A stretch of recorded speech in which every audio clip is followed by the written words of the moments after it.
que si se tocan por acá van a tener depresiones y elevaciones. Una de las primeras depresiones es la depresión que pertenece a un músculo que se adhiere ahí que se llama mirtiforme. Después viene la eminencia canina, o sea, si nosotros nos tocamos por debajo del ala de la nariz, vamos a observar que ahí tenemos una eminencia. Esa es la raíz, la eminencia que hace la raíz del el diente canino, ¿sí? Lo que nosotros llamamos la esquina de la boca. Y hacia arriba observen ese agujerito que está ahí, ese es el agujero suborbitario. Suborbitario, está por debajo de la órbita, más o menos a unos 6 u 8 milímetros del arco infraorbitario. Si ustedes se fijan un cráneo de frente, que lo vamos a ver cuando estemos en clase, van a ver que arriba, acá, hay un agujero que se llama supraorbitario. Acá está el suborbitario, y por debajo en el maxilar inferior van a encontrar alineado también, o sea, si tenemos una línea recta van a ver que están los 3 puntos a la misma altura, el agujero mentoniano. ¿Sí? Por eso son todos puntos de salida de paquetes vasculonerviosos. Me da bola esto. Ahí estamos las apófisis, ascendente o montante, hacia arriba, palatina hacia abajo y adentro, se articula con el otro lado, formando la cavidad, la parte anterior del paladar duro, y el reborde alveolar, que es hacia abajo, ¿sí? Donde están todas las canastillas de todos los huesos, de todos los dientes, desde el incisivo, central, lateral, canino, primer premolar, segundo premolar, primero, segundo y tercer molar, si hubiere. Acá estamos viendo el hueso por su cara facial, pero también vemos la cara superior, ¿sí? La punta de esa pirámide que habíamos dicho que está truncada y se encuentra unida al hueso maxilar, al hueso malar, es el que forma esta parte de acá, el ángulo de la cara, el ángulo superior de la cara. ¿Sí? Fíjense acá, esta es la eminencia canina, ¿sí? Por delante está la fosita mirtiforme, esto es lo que les mostré antes, la espina nasal anterior, esta es la curvatura de la cavidad nasal, eso que ven arriba, esto que está acá arriba es la cara superior u orbitaria, tiene un canal donde transcurren también arterias y venas, y en la cara posterior o cigomática, que se encuentra de esta unión hacia atrás, fíjense que ahí hay una serie de agujeritos, ¿no? Por esos agujeritos salen también terminaciones nerviosas y arteriales. Fíjense que acá se ve muy bien la apófisis ascendente, cómo se une acá arriba con el hueso propio hacia adelante y hacia arriba con el hueso frontal. Y acá abajo ven esta apófisis que va hacia abajo y que forman la arcada dentaria, la hemiarcada dentaria.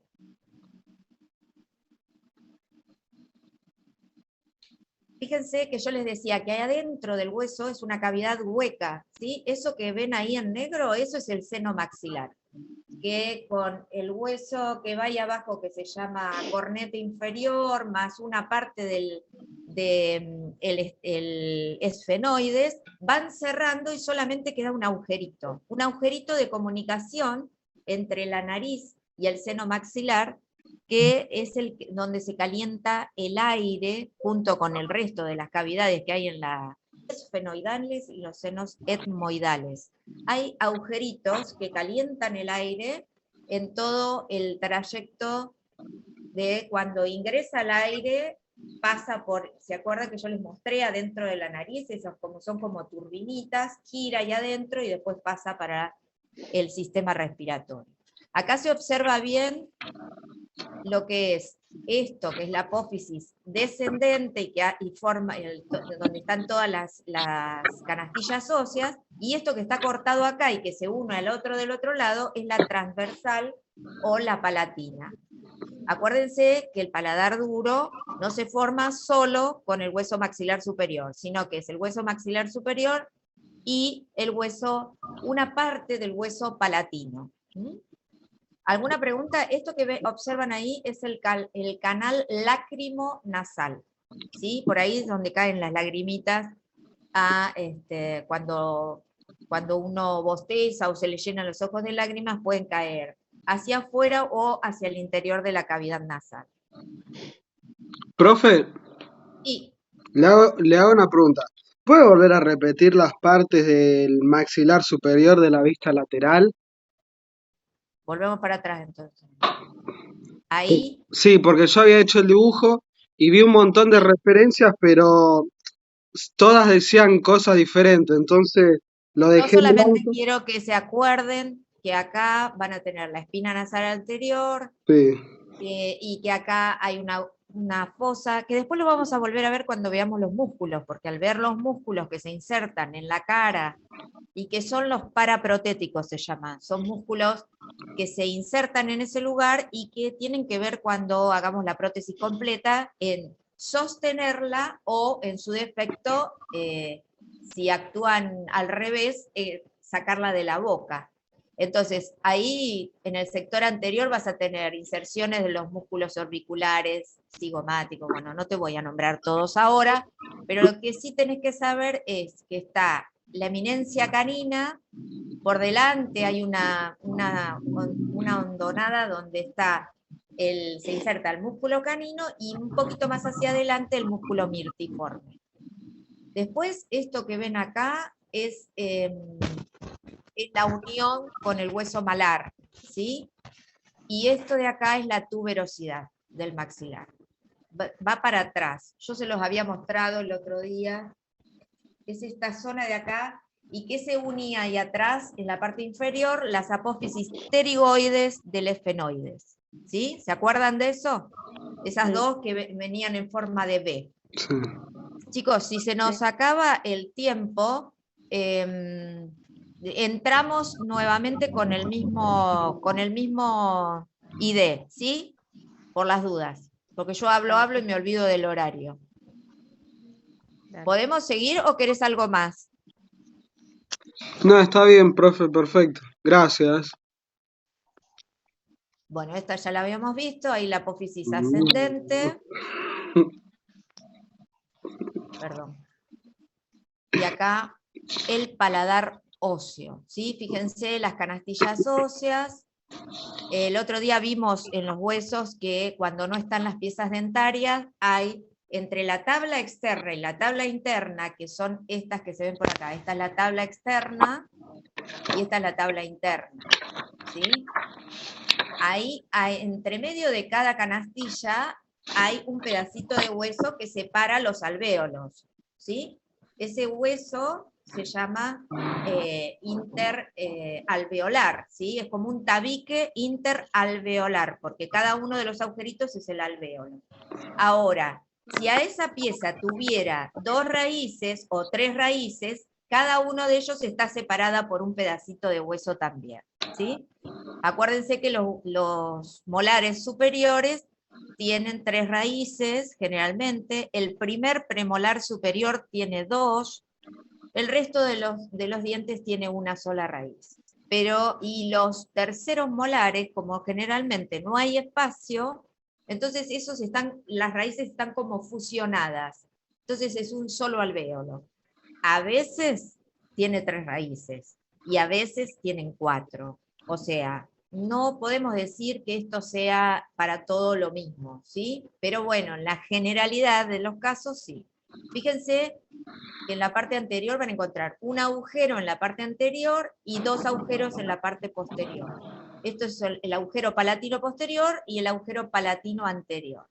Por acá adelante bajan los arterias y venas esfenopalatinas, y en la parte posterior las palatinas descendentes o palatinos posteriores.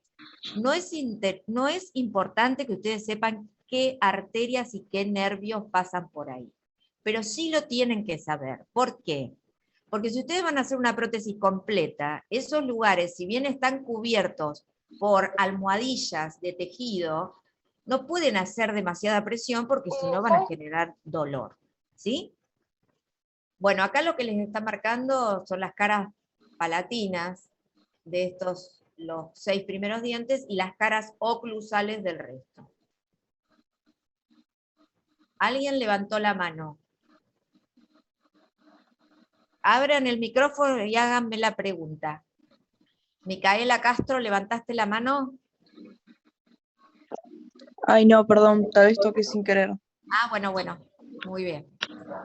Bueno, hasta acá, fíjense acá cómo estas dos B que hay hacia atrás es la unión de la tuberosidad del maxilar con las apófisis pterigoides del esfenoides. Estaríamos acá, a esta altura. Acuérdense que yo les dije que de acá para atrás no puede ir un borde posterior de una prótesis. ¿Por qué? Ahí empieza a caer el paladar blando, y entonces si vamos más atrás, al paciente le genera arcadas. ¿Sí? Entonces ese es el límite posterior para una prótesis completa superior. ¿Sí? ¿Cómo se llamaba Ese surco se llama surco amular, con H va. Surco amular. Lo vamos a volver a ver cuando veamos anatomía paraprotética. ¿Sí? No es que lo tengan que saber ahora. Bien. ¿Está? Muy bien. Bueno, ahora vamos a ver por un poquito el maxilar inferior. ¿Sí? Fíjense que es el hueso único, móvil, de la cara, ¿sí?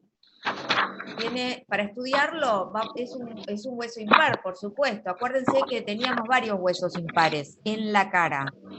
Uno era el vomer, que está en el tabique, y otro el hueso maxilar inferior. Y ahora no me acuerdo si había otro más. Son 14 igual. Pero creo que no. Porque el hueso hioides está separado de la cara y es, junto con el hueso hioides y la mandíbula, forman el esqueleto del piso de la boca. El hioides es como si yo le dijera una herradura chiquitita que está a esta altura, por acá atrás. ¿Y para qué sirve? Para que nosotros, cuando queremos abrir la boca, los músculos del cuello se contraigan, los de la parte anterior del cuello, y entonces la mandíbula desciende si los que son elevadores se relajan.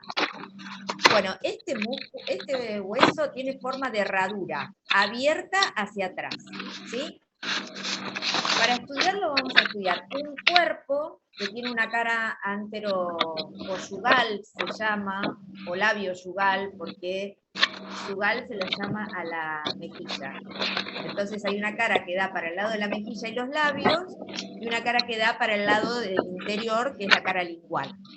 Y dos ramas ascendentes, que son estas, también se llaman montantes, estos que son como dos cuadriláteros, ¿sí? Observen ahí, una de un lado y otra del otro. La siguiente.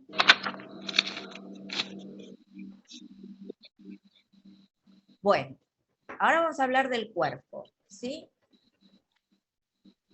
Si ven, esto que está acá es la eminencia mentoniana. Yo les había explicado, no sé si se acuerdan, que este hueso cuando empieza a formarse en la cavidad intrauterina de la madre, no es un hueso único, sino que empieza a formarse de los costados hacia adelante y se funde en el sector anterior cuando va a nacer, ¿sí?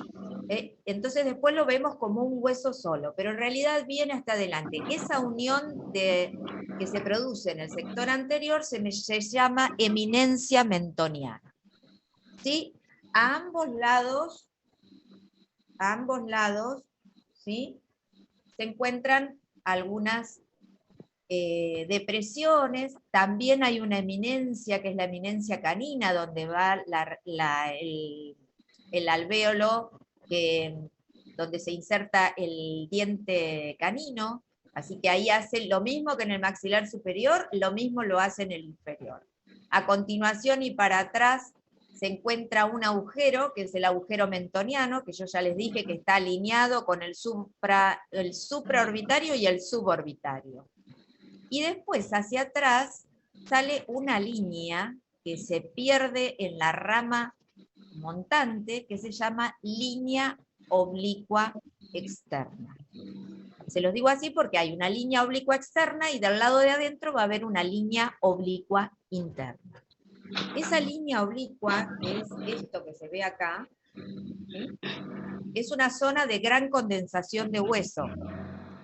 Entonces, ahí se insertan ciertos músculos, como el cuadrado el triangular de los labios, el cuadrado del mentón y el cutáneo del cuello se llama. Es todo un músculo que viene todo por acá y llega prácticamente hasta la zona del hombro. Entonces, cuando ustedes hacen así, por ejemplo, todo esto se tensa, ¿sí?, hasta el modeolus.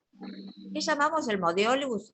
Hay detrás de las comisuras de los labios, hay como una serie de inserciones de un montón de músculos, tanto del orbicular de los labios, ese triangular de los labios, el cuadrado del mentón, todos los músculos llegan hasta este lugar. Por eso es que podemos hacer tanta gesticulación cuando hablamos.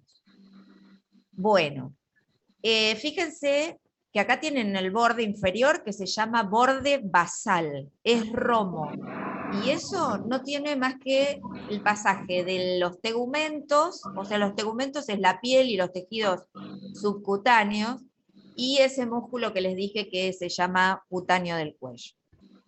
Después vamos a ver todos los musculitos que van por esta zona de acá. Hacia arriba, de la misma manera que en el maxilar superior están los alvéolos, acá también está el reborde alveolar donde están todas las canastillas óseas. Y ahora lo vamos a ver desde el otro lado, pero para no pasar esta imagen, les voy a mostrar la cara externa de este cuadrilátero, que es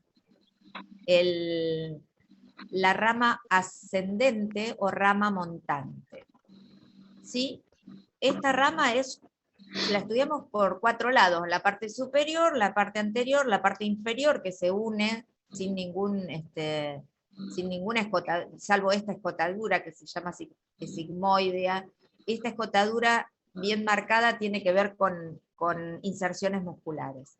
Este es el borde posterior o parotídeo, porque ahí atrás está la glándula parótida, que es una glándula de salivar, ¿sí? Donde a veces uno se da cuenta que tiene por detrás cuando le agarran las paperas. Ahora hay vacuna para las paperas, pero si se infla por la parte posterior, es por ese borde posterior de este hueso, ¿sí? Sería esto de acá atrás. Ahora, lo más interesante de esto está acá arriba, el cóndilo del hueso maxilar superior, la escotadura sigmoidea, y esta hacia arriba, que es aplanada, que se llama apófisis coronoides. ¿Sí? ¿Por qué les digo esto? Porque esta apófisis coronoides se inserta un músculo elevador que es el temporal. Y acá, en el cóndilo, otro puntero. Ahí, en el cóndilo tiene forma de techo de rancho, fíjense, ¿sí? Uno para atrás y uno para adelante. Y en 10 minutos se termina la sesión. Esperen que actualizo. Acá, eso negrito que ven ahí, se llama fosita pterigoidea. Como las apófisis pterigoides, igual, pterigoidea. Después les voy a explicar por qué, porque ahí se inserta un músculo también masticador. Y por este lado de afuera, lo único que van a encontrar son como rugosidades, ¿sí? Como que el hueso, en vez de estar lisito, tiene rugosidades. Esas rugosidades pertenecen a la inserción de otro músculo elevador, que es el macetero. Fíjense que todo esto lo vamos a volver a repetir cuando veamos los músculos, porque los músculos van tapizando los huesos, así que quédense tranquilos. ¿Estamos? acá estamos viendo el interior. Esto que se ve ahí es una espinita, porque ahí entra el nervio dentario inferior. Ya lo vamos a ver cuando veamos a la cara interna de este hueso. Pero ahí lo están viendo. Fíjense lo aplanado que es esta apófisis coronaria. Este borde que sigue acá se llama borde anterior. ¿Sí? Ahora vamos a pasar a la siguiente. Fíjense, es la mandíbula cortada por la mitad, la estamos viendo por el interior de la boca. Acá estamos viendo con una solución de continuidad en lo que es el cuerpo mandibular, ¿sí? Que es todo esto, y acá la continuación, la apófisis ascendente o rama montante. Es lo mismo que vimos recién, nada más que el lado de adentro.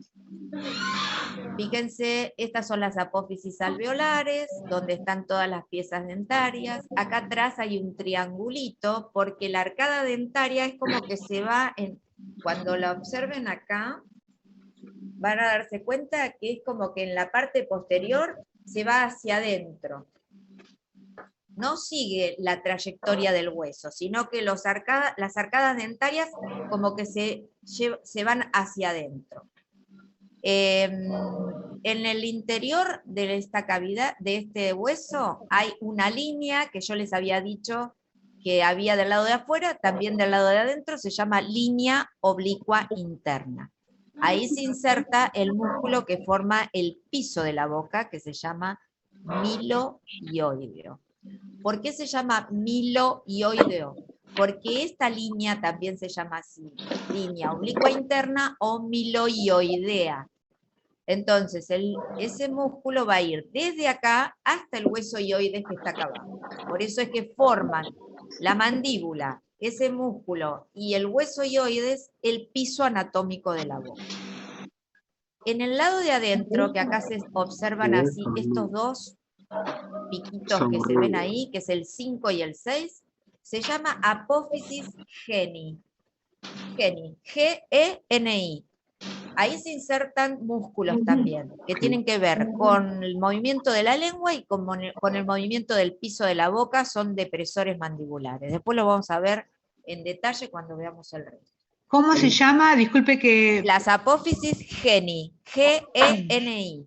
Ese ahí donde dice 5 y 4. Si nosotros, acá no lo van a ver, pero en el interior de la boca, justo en el medio ahí. Después a continuación hay dos depresiones. Esas depresiones también van a ir músculos depresores mandibulares. Son las depresiones de la fosita digástrica, se llama. Y ahora vamos a hablar de esta apófisis o rama montante que tiene un borde anterior. Acuérdense que esta es la apófisis coronoides. Acá tiene como una especie de condensación donde se inserta parte del tendón del músculo temporal, la escotadura sigmoidea, ese es el número 2. Y acá observan el cóndilo, que tiene formato de techo de rancho, ovalado, oblicuo y hacia atrás, fíjense. ¿Sí? No está derecho, sino que está, si yo proyecto el eje de esto, me forma un puntito en el medio, ¿sí? Va a dar aproximadamente en el cráneo a la altura de este agujero, en la parte anterior de este agujero. La proyección de los cóndilos del maxilar. Acuérdense que en este sector del lado de adentro está la fosa pterigoidea. ¿Por qué es importante que lo veamos? Este hueso y este cóndilo lo vamos a volver a ver cuando veamos articulación y cuando veamos los músculos. Acá lo que les expliqué antes, ¿sí? El agujero dentario posterior, por donde entra el paquete vasculonervioso, el nervio dentario inferior y arterias, y bueno, el ángulo mandibular, o gonion se llama, ángulo mandibular o gonion. También ahí hay rugosidades para la inserción de músculos. Este es el borde posterior o parotídeo, y este es el borde anterior o temporal. Acá, que era la línea oblicua interna, por acá arriba hay como digamos como un hundimiento, y por acá abajo hay otro. ¿Por qué están esos hundimientos? Ahí están las glándulas salivares mayores, la submaxilar y la sublingual. La sublingual en el sector anterior y la submaxilar en el sector posterior. Junto con la parótida son las 3 glándulas salivares mayores. Después ya les dije que las glándulas, que el bolo alimenticio comienza su proceso de disolución con enzimas, con la saliva en la boca. Entonces, si nosotros hacemos 2 masticadas y mandamos para adentro, ese proceso que tenía que hacerse en la boca, que es la insalivación, con la saliva que se genera en el momento de la masticación, que la eliminan la glándula sublingual, la submaxilar y la parótida.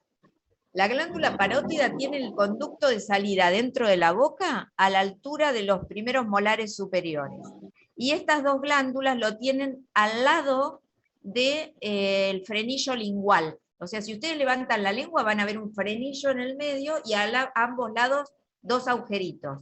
Y a veces, si uno presiona el fondo de surco, a veces sale un chorrito de saliva. ¿Sí? Bueno, fíjense que este hueso tiene 2 tablas, una interna y otra externa, y en el interior hueso esponjoso. Por el interior de esta cavidad corre el nervio dentario inferior y sale por los agujeros mentonianos. Es el que inerva a todas las piezas dentarias, ¿sí? Por eso, para dar anestesia en el maxilar inferior hay que llegar hasta acá. En el maxilar superior, como es esponjoso, se da infiltrativa en cada lugar. En el maxilar inferior no. Si queremos dar anestesia, tenemos que anestesiar todo el hueso hasta la mitad. Creo que ya les dije absolutamente todo de esto.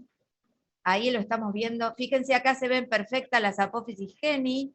Esto que ven ahí es la línea oblicua interna. Acá está la línea oblicua externa. La arcada dentaria. ¿Ven lo que yo les decía? Que el hueso sigue para afuera, pero los dientes se van como acercando ahí atrás, que no siguen la misma dirección del hueso, sino que se hacen un poquitito hacia adentro. Después les voy a explicar cuando estemos en clase, porque ahí se forma un balcón. Y esto es importante que lo sepamos por el tema de la prótesis. ¿Hasta dónde va a ir una prótesis por el interior de la boca? Y por supuesto acá están las canastillas óseas, ¿no? De todas las piezas dentarias hasta el final. Y ahora vamos a ver, si puedo. Profe, una pregunta. Sí. Esto Queda en menos el- de un minuto, queda menos de Ah, un minuto, así que hacé la pregunta y nos volvemos a conectar. A ver. Bueno, esto en el libro de Figun es hasta el capítulo 3 que veríamos, ¿no? Lo que estamos viendo. Para lo que entraría en el examen.